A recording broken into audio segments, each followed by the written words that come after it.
that prepares our children for their futures. I'm reminded of my own education while growing up in Seymour. We all know things have changed, but the message has remained the same. It has been said in many ways, but to appreciate how far you have come, you must remember from where it is that you came. I remember when Seymour seemed a lot smaller. We had a lot less traffic on 67. Everyone knew everyone else. You can take in a 99-cent movie at the Strand, or get an ice cream cone at the Dairy Queen after a Little League game, or one of my personal favorites, getting pizza at Zoy's with my family, which, by the way, is now one of my kids' favorite things to do. So I guess there are some things in this town that will just never change. But today, we're no longer that small town that I remember as a child, and we have to stop acting like a small town with small town goals. We need to think about what we want Seymour to look like tomorrow, which means we must acknowledge today the things that we need to do to bring Seymour back to life. The industrial age is gone, but we are all still here because we love this place that we call home. We need to secure our future today for planning for Seymour's future so that we can pass something great on to our children tomorrow. So the question we need to ask ourselves, how are we going to do this? Seymour is a great town with even greater potential. Its potential truly lies with its people, their values, and their desire to maintain those values. The challenge we face is how we sustain those values while continuing to change with the times. Now, as most of you know, I've lived my entire life in Seymour, and I know Seymour, and I know its people, and I know its great potential. This is why I've invested so much of my time in Seymour.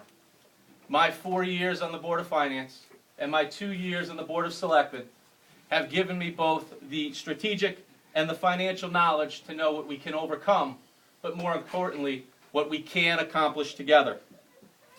This experience has given me the opportunity to make the difficult decisions, which I've done time in and time out.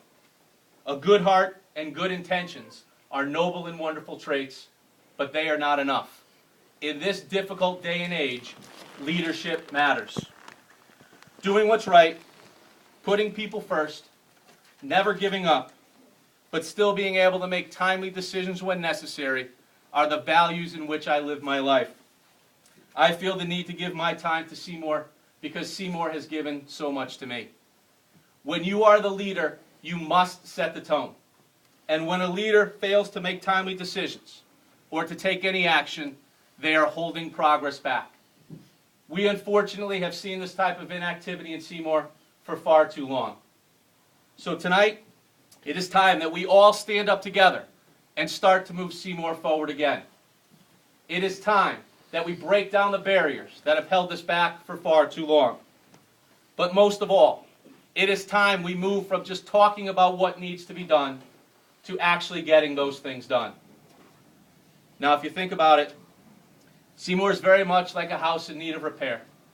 And it will take more than just a fresh coat of paint to get this job done. We need to start by strengthening this town's foundation with solid strategic, long-term, and financial plans.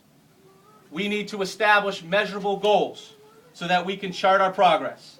And then, and only then, can we look at the challenging issues that lie before us, but to do so in a professional and a well-communicated way. Now, I know that doing this won't be easy, and I know that it's going to take a team of dedicated people to get this job done. But this team, just like any other successful team, must have a leader to guide the way. And it just can't be anyone who wants the job, because leadership matters. We need a leader that understands this town's roots, its people, and its potential. We need a leader that knows not only what needs to be done, but more importantly, how to get it done. We need a leader who has a vision, but more importantly, a plan to meet that vision. We need a leader that is prepared to make the difficult decisions that are in the best interest of this community. But most of all, we need a leader who can make solid and timely decisions. Now, I feel very strongly that with my experience and my passion for this wonderful community, that I can be that leader for Seymour. So tonight, I stand before you to humbly announce my intention to seek the Republican nomination for the office of First Selectman for the town of Seymour.